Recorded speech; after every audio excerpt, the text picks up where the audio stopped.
خدا خود پوچھے کہ ہاں بتا تیری رضا کیا ہے. اپنے آپ ایویں دا بنا رہا رب تینوں خود پوچھے کہ بندہ دس کی چاہنا ہے.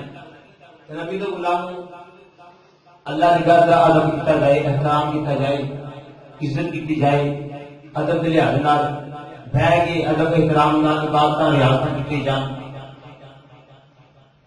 اور اللہ کے گھر میں آ کے خرید و فروخت ہو اس طرح کوئی لحاظ بلکہ دنیاوی گلاں ہاسا مذاق نہیں گناہ ہوندا ہے.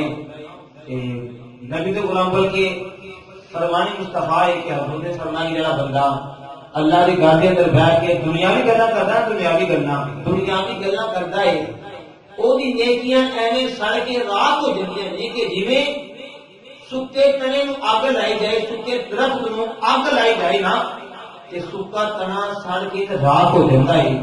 حضور نے فرمایا اس طرح اس بندے کی نیکیاں سڑ کے راکھ ہو جاندے کہ اللہ کے گھر کے اندر آ کے کی کرتا ہے دنیاوی گلاں کرتا ہے.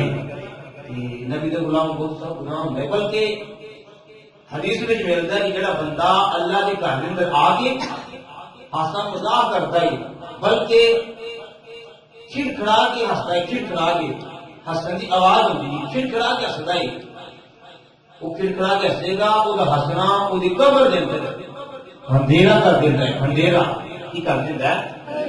اینج کہہ لو کہ اندھیرا کر دیتا ہے، میرا بھوک ہو جاتا ہے. اس واسطے حدیث ہے عام باتیں سنا رہے ہیں، حدیث سنا رہے ہیں.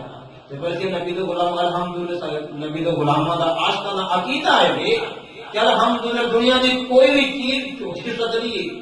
امام خطیب مبلغ اسلام کوئی بھی دنیا میں چیز اسلام کو مننے والا، اسلام پڑھنے والا، پڑھانے والا، دنیا میں کوئی غریب امیر یعنی دنیا داری کا کوئی بھی انسان یعنی کائنات جھوٹی ہو سکتی ہے پر نہ قرآن جھوٹا ہو سکتا ہے، نہ مصطفیٰ کا فرمان جھوٹا ہو سکتا ہے.